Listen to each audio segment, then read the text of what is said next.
Welcome once again to PI with Mike, Computer Vision Zero to Production series. So we are going to be discussing about the key parameters during training. Like we said, our epochs is the number of complete passes through the training data, and the recommended number is you can start with 50 and extend if the MEP is still improving. We also have our image size. 640 is the YOLO standard. You could also use 320 for faster CPU inference at smaller accuracy cost. So it is not that this image size 640 that you are defining is your image size. It is the size that YOLO resizes all your images to during training. So batch 16, like we said in our previous video, that it is the images per gradient updates. So 16 fits comfortably on a T4 GPU, which is 15 GB. And you could reduce it when you have like out of memory errors. Page chance is 20. So I think in one of her videos we've spoken about or discussed about early stopping. It is a regularization technique in machine learning whereby after like n epochs, 20 in this case, if our MEP does not improve, it just stops training the model, which is what we call early stopping. The phi is equal to 0 is what we use to set our YOLO model to use GPU, and we can provide like a folder name for our model training. So would be okay, let's go to Colab. So what you can just do is type Colab, or let's just go to Google and search Google Colab. From here we can come here, and I already prepared like a training script for us to work with so that we won't waste as much time. So because I don't want to go through the process of uploading the data we prepared locally, 1. 2 is the data set is too small, so I had to recreate how would I call it? I had to recreate the environment we used in pre-processing in this Colab notebook. So let's start running our application. So as you can see, we already have a set of code to install Ultralytics and also to check if CUDA is available. So let's confirm that we are running on the T4 GPU. You can do that by checking the runtime type. You can see we have T4 GPU. So let's just cancel. And this is the result you are going to get when you have your GPU running. So like I said, the steps we already ran locally, have kind of prepared it in the Colab notebook to save our time. So which is we are using getPass now to ensure we provide our Roboflow API key. We install Roboflow when it does not exist, and we download the data sets as seen, just like we did in our data preprocessing step. So let me fetch my Roboflow API key.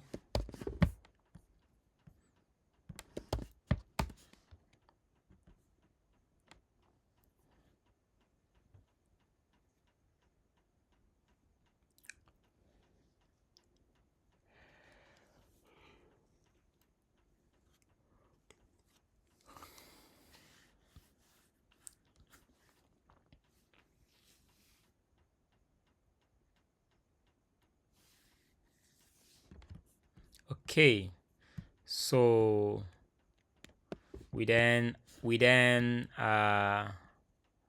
check for our top level directory and what we are looking for to ensure that we have our data.yaml.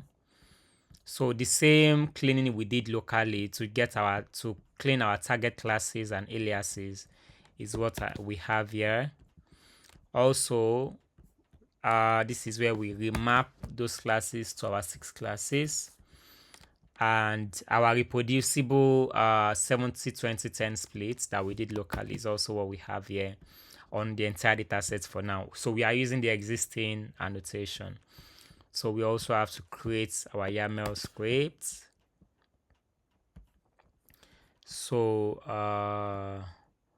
let's now move to training. So let's create a new cell so that we can go through the training process together.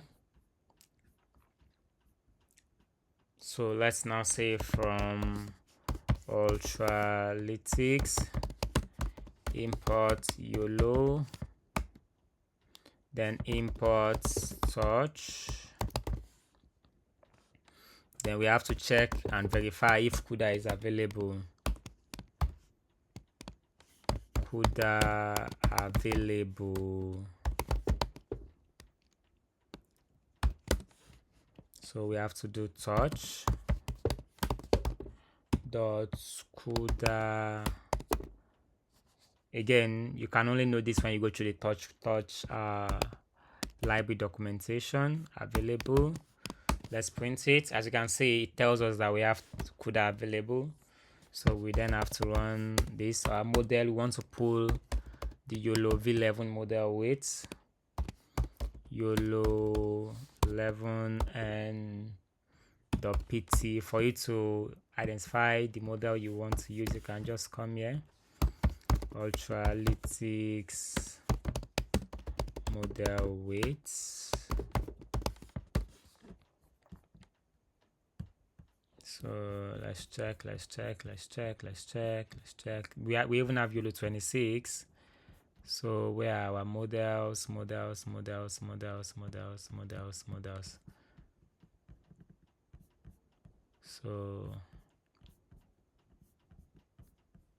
So I think we have models here. So as you can see, we have YOLO 11. In YOLO 11, you can find the several YOLO types: YOLO 11 n.pt, YOLO 11 m.pt, YOLO 11 s.pt, and so on and so forth. So yeah, so we are using YOLO 11 n.pt. Then we now do results is equal to model.train. We don't have to add our hyperparameters. So data is equal to our dataset.yaml. We then have to do our epochs. So to save time, I'll just be using about, I think, 15 epochs. I already executed an experiment which I used 50 epochs, and I already saved the weight. So this is just for us to go through with it, so and not to waste our time. So we have our image size is what, 640 recommended. We then have our batch size, again recommended, 16. We then have our patience, like we said, for early stopping is 20. What else? Like we said, LR0 in our previous video. Let's have it at 0.01. LR1, same thing, LR1.01. Let's have our weight decay. Is recommended when you check the documentation, 0.005. So we then have our device is what, 0.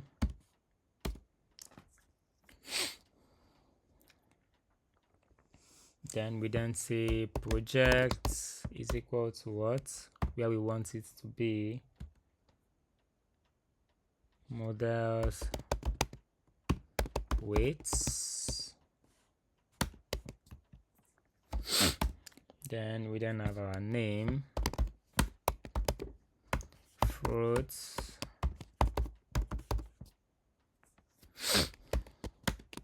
v1, and let's execute. So like I said in one of our videos, the beauty of running code in notebooks is that you have the luxury of running a particular block of code or a particular cell of code. So let's run this. There is a bug. It says I didn't specify a task. Okay. Model.train.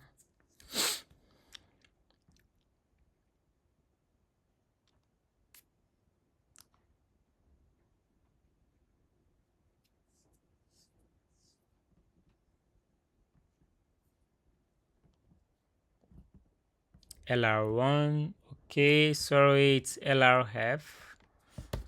LRF, yeah. No, LR1. Okay. So we are going to be deciphering the training outputs as soon as the training starts. So this is processing. As you can see, it's identified our train directory, our validation directory, and it scans through those folder. So it has started training for 15 epochs. So as we discussed in one of our videos, the box loss, which is the loss in the actual predictions, actual bounding box and the predicted bounding box. So this should decrease steadily, or bounding box coordinates error. Our classification error, which is did we predict the right foot, should also reduce. Our DFL loss, which is the distribution focal loss for coordination of distribution accuracy, and our MAP 50 and 5095. 50 means the mean absolute precision at 0.5 and the mean absolute precision over 0.5 to 0.95. So let's observe our training experiment. So for our first epoch, we have our MAP 50 at 0.40 and our 5095 at 0.246, which is 40.6 and 24.6.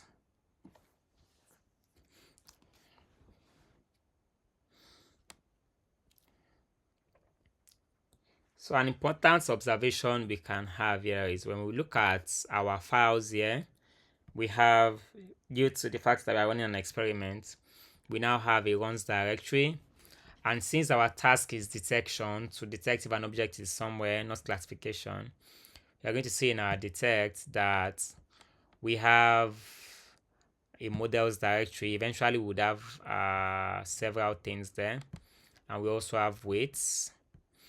So the weights is where we are going to see our model, which is our Best.pt. When your experiment is done, the Best.pt is what you are going to download or export to ONNX for faster inference to download to use in your production pipeline.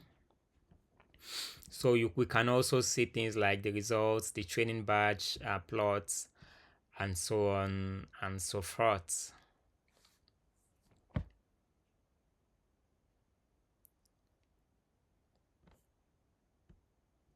So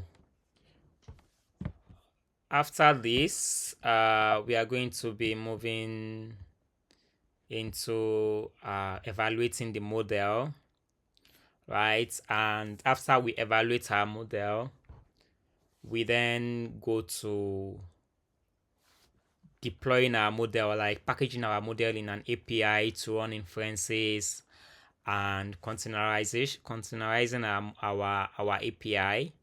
Like we are going to wrap our model in an API to serve it, containerize it, and then deploy it to cloud. So when our experiment is done, we are going to have to also export like an ONNX version of it for faster inference.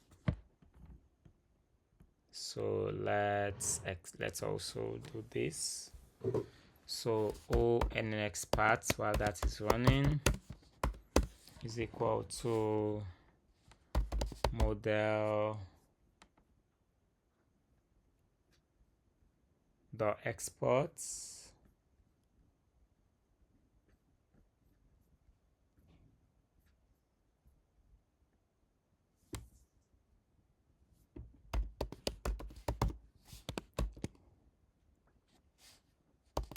format is equal to ONNX. No.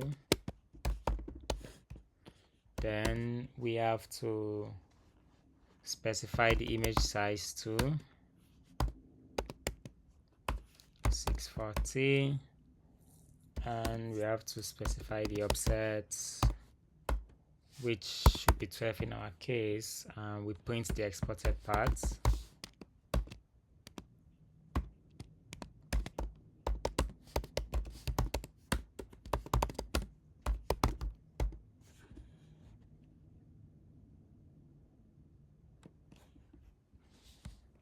So that is our ONNX path, which we are going to run after our training is done executing.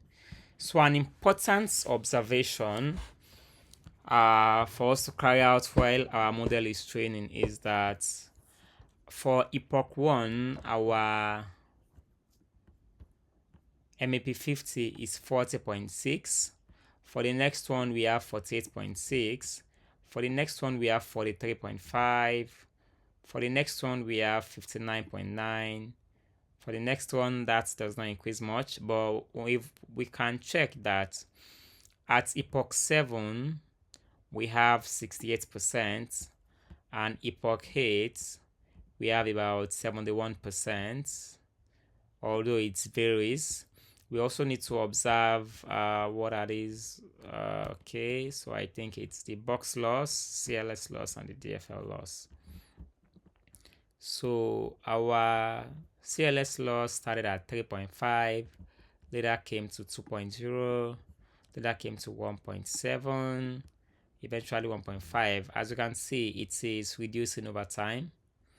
That means our model is learning. So if we check for DFL loss 2, started at 0.65, get to 0.4, then eventually I think it's fluctuating at this point.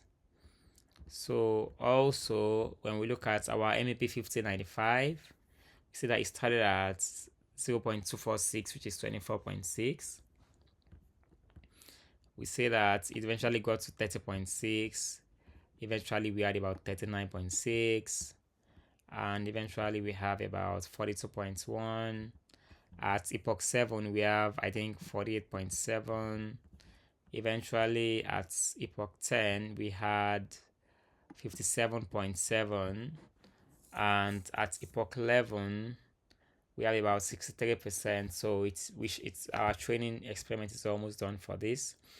And like I said, our weights keeps updating. This Best.pt keeps updating as the model trains over time. And we could also look into our hardware being used there, right? We are not using much. We used about, I think, 6 GB of RAM and about 3 GB of GPU. So we still have like a lot of GPU.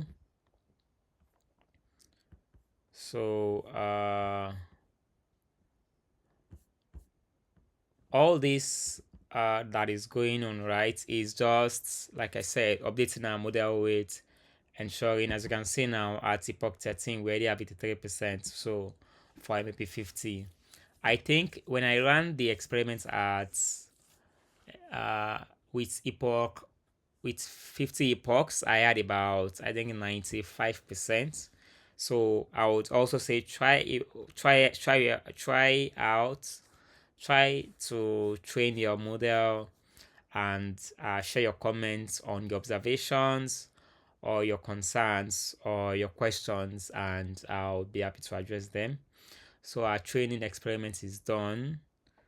So we are about to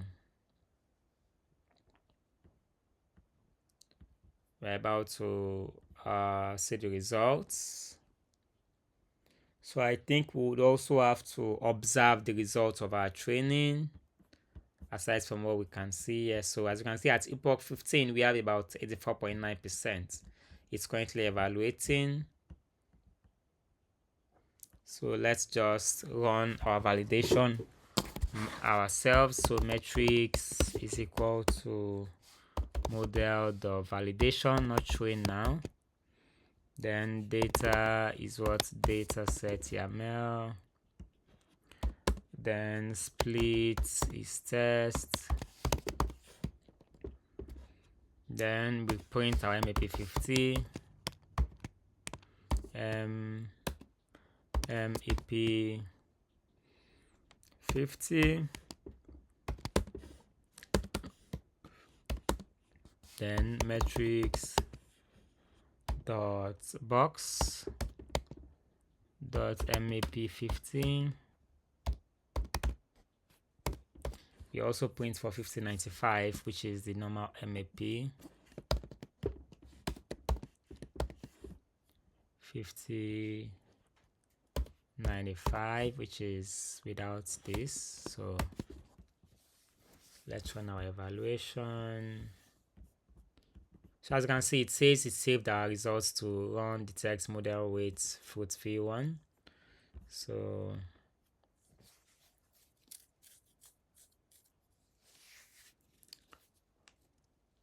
why did our runtime disconnect?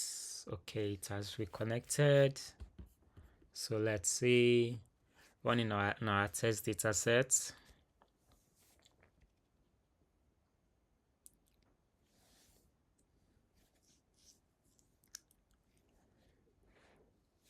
So as you can see, we have a MAP50 of like 80.9% with each class metric, and we also have 5095 of 64.6%, and we can identify for Apple we have 97 and it's 1 respectively. For Mango we have about 93 and 79% respectively. So let's also export our ONNX model.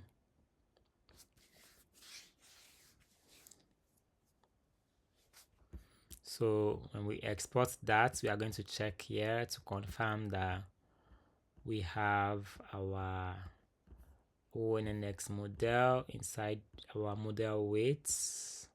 As you can see, we have our own ONNX and we also have our PT for us to use in our API to serve our model.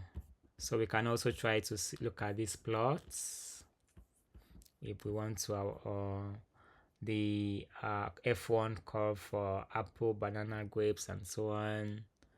And we can also see we have a lot of things to just play with there. So see you in our next video.